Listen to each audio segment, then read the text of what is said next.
வணக்கத்துடன் pepper and salt Tamil சொந்தங்களே, நான் உங்கள் இன்பா. எங்களுடைய பெப்பர் அண்ட் சால்ட் என்கின்ற இந்த வலையொலியை நீங்கள் பகிர்ந்தளிக்கவில்லை என்றால் நீங்கள் பகிர்ந்தளியுங்கள். நாங்கள் வெளியிடக்கூடிய காணொளிகள் உங்களை வந்து அடைவதற்கான ஒரு கருத்தை எட்டும். இன்றைய சூழலில் தலைவரை சந்தித்தேன் என்று சுவிட்சர்லாந்தில் இருக்கக்கூடிய ரகுபதி அவர்கள் ஒரு கருத்தை பதிவிட்டிருக்கிறார். இந்த கருத்து வலையொலிகளில் வந்து கொண்டிருக்கின்றன, நாம் அதை பார்க்க முடியும். அந்த ரகுபதி அவர்கள் ஒரு சுமார் 24 நிமிடம் என்று நினைக்கின்றேன். அந்த 24 நிமிடம் தன்னுடைய கருத்தை அவர் பதிவிட்டிருக்கிறார். அவர் ஒரு மேடையிலே பேசிய பதிவைத்தான் அந்த வலையொலிகளில் அது பகிரப்பட்டிருக்கிறது. சுமார் 24 நிமிடம் அவர் அதில் பேசியிருக்கிறார்.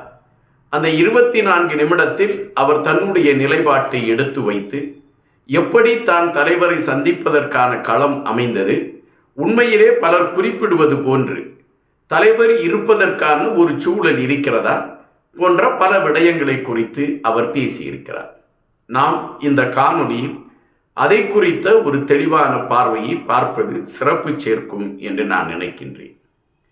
சுமார் ஒரு வருடத்திற்கு முன்பாக ஐயா பழ நெடுமாறன் அவர்கள் ஒரு கருத்தை பதிவிட்டார்.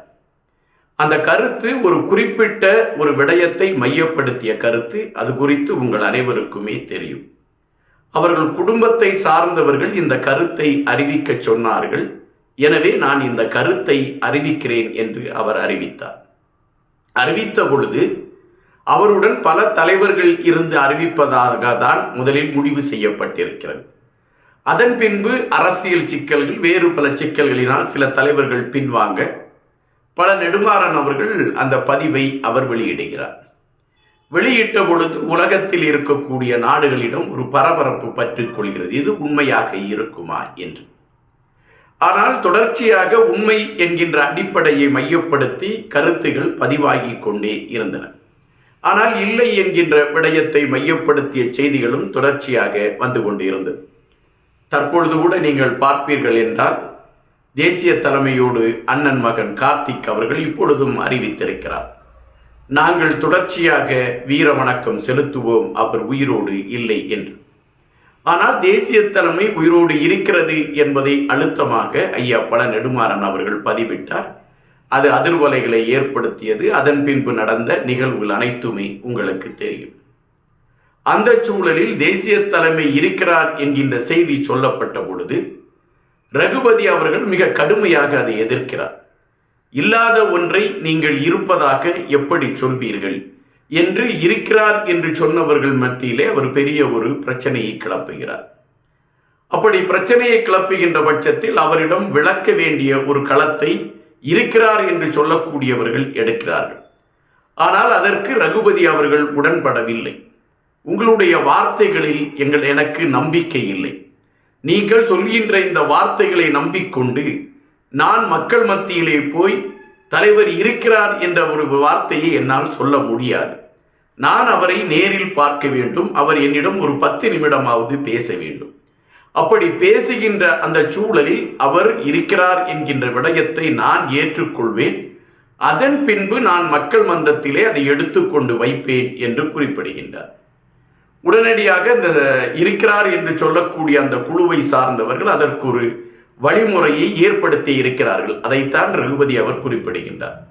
வழிமுறையை ஏற்படுத்தி ரகுபதி அவர்களை தலைவரை சந்திப்பதற்கான ஒரு களத்தை நோக்கி கூட்டிக் கொண்டு செல்கிறார்கள். அப்படி சென்ற ரகுபதி அவர்கள் தலைவரை சந்தித்திருக்கிறார், தலைவரோடு பேசி இருக்கிறார். அப்பொழுது தலைவர் பல விடயங்களை நீங்கள் செயல்படுத்த வேண்டும் என்கின்ற கட்டளையை கொடுத்திருக்கிறார். அதன் பின்பு ரகுபதி அவர்கள் அதை வெளியே சொல்ல ஆரம்பிக்கின்றார். உண்மையிலே நான் தலைவரை பார்த்து விட்டேன், என்னிடம் ஆதாரம் இருக்கிறது, என் விழிகள் அவரை தரிசித்திருக்கிறது, நான் அதை எடுத்து மக்கள் மன்றத்தில் வைக்கிறேன் என்று அவர் எடுத்து வைக்கிறார். உடனடியாக இல்லை என்று சொல்லக்கூடிய குழுக்கள் இயங்கிக் கொண்டிருக்கக்கூடியவர்கள் இந்த ரகுபதி அவர்களை எந்த விடயங்களிலும் கலந்து கொள்ளாத அளவிற்கு அவரை தடுக்க முயற்சிக்கிறார்கள். ஒரு விளையாட்டு போட்டி நடைபெறுகிறது, தமிழர்கள் சார்பாக நடத்தப்பட்ட விளையாட்டு போட்டி. அந்த விளையாட்டு போட்டியில் ரகுபதி கலந்து கொள்வதற்காக செல்கின்ற பொழுது இவரை தடுத்து நிறுத்தி விடுகிறார்கள். அந்த விளையாட்டு அரங்கத்தில் இருந்து அவரை அப்புறப்படுத்தி விடுகிறார்கள். காரணம் அவர் உண்மையை சொன்னார் என்பதுதான் பதிவு. இந்த சூழலில்தான் இம்முறை அந்த தியாக நினைவு நாளில் ரகுபதி அவர்கள் ஒரு நீண்ட உரையை ஆற்றுகின்றார். அந்த உரையிலே அவர் தெளிவாக எடுத்து வைக்கின்றார். ஒரு மனிதன் ஒரு வார்த்தையை சொல்கின்ற பொழுது அதிலே பொய் புனைந்து அவன் பேசுகின்றான் என்றால் அங்கு தடுமாற்றங்கள் ஏற்பட்டுவிடும். அல்லது அவன் சொல்கின்ற வார்த்தையில் ஒரு சிக்கல் இருக்கும். யோசித்து சொல்லுவான். நாம் சொல்கின்ற இந்த வார்த்தையில் ஏதாவது ஒரு வார்த்தை விடுபட்டு விட்டால் நாம் சொல்கின்ற வார்த்தை பொய் என்பதை கண்டுபிடித்து விடுவார்கள் என்பதை மையப்படுத்தி அவன் மிக யோசித்து அந்த வார்த்தைகளை பதிவிடுவான். ஆனால் ரகுபதி அவர்கள் மிக இலகுவாக பேசுகிறார். நடந்த நிகழ்வுகளை மிக இலகுவாக எடுத்து வைக்கிறார். என்னென்ன விடயங்கள் நடந்தது என்பதை எடுத்து வைத்து தான் சந்தித்த நிகழ்வுகளை ஒன்றுவிடாமல் எடுத்து வைக்கிறார். அந்த ஒன்றுவிடாமல் எடுத்து வைக்கக்கூடியது மட்டுமல்லாமல் என்னென்ன நிமிடங்களில் எப்படி எப்படி நடந்தது என்கின்றதையெல்லாம் அவர் குறிப்பிடுகின்றார். அப்படி என்றால் தேசிய தலைமை இருக்கிறது என்பதற்கான ஆதாரமாக ரகுபதி அவர்கள் இருக்கிறார் என்பதைத்தான் அவருடைய அந்த மேடை பேச்சு சொல்கின்றது. இந்த மேடை பேச்சை தான் இப்பொழுது பல ஊடகங்களில் அதை வழங்கி கொண்டிருக்கிறார்கள், அதை பகிர்ந்து கொண்டு இருக்கின்றார். எனவே அந்த வலையொலியில் அவர் பேசியிருக்கக்கூடிய கருத்துக்கள் முழுவதையுமே பார்க்கக்கூடிய ஒரு வாய்ப்பு எனக்கும் கிடைத்தது. அதை முதலில் இருந்து சுமார் நான் 7 தடவை அதை கேட்டேன். இதில் எங்காவது அவர் தவறி அவர் பேசுகின்ற அந்த வார்த்தையில் ஏதாவது ஒரு இடத்தில் தடுமாற்றம் இருக்கிறதா, அல்லது ஏதாவது ஒரு இடத்தில் அவர் ஒரு பொய்யை மிக அழகாக உண்மை போன்று கட்டி அமைக்கிறாரா என்பதை ஆராய்வதற்காகவே சுமார் 7 முறை அந்த வலையொலியை நான் பார்த்தேன், அந்த காணொலியை பார்த்தேன்.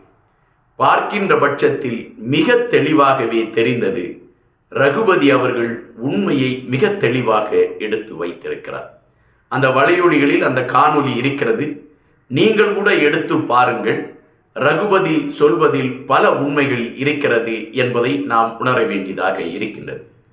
காலம், சூழல், அமைந்திருக்கக்கூடிய நிகழ்வுகள், இவைகள் அந்த உண்மை வெளியே வராத ஒரு சூழலை உருவாக்கி இருக்கலாம், அல்லது அந்த உண்மை வெளியே வந்து தன்னை அடையாளப்படுத்த முடியாத ஒரு நிகழ்வை அது உருவாக்கி இருக்கலாம்.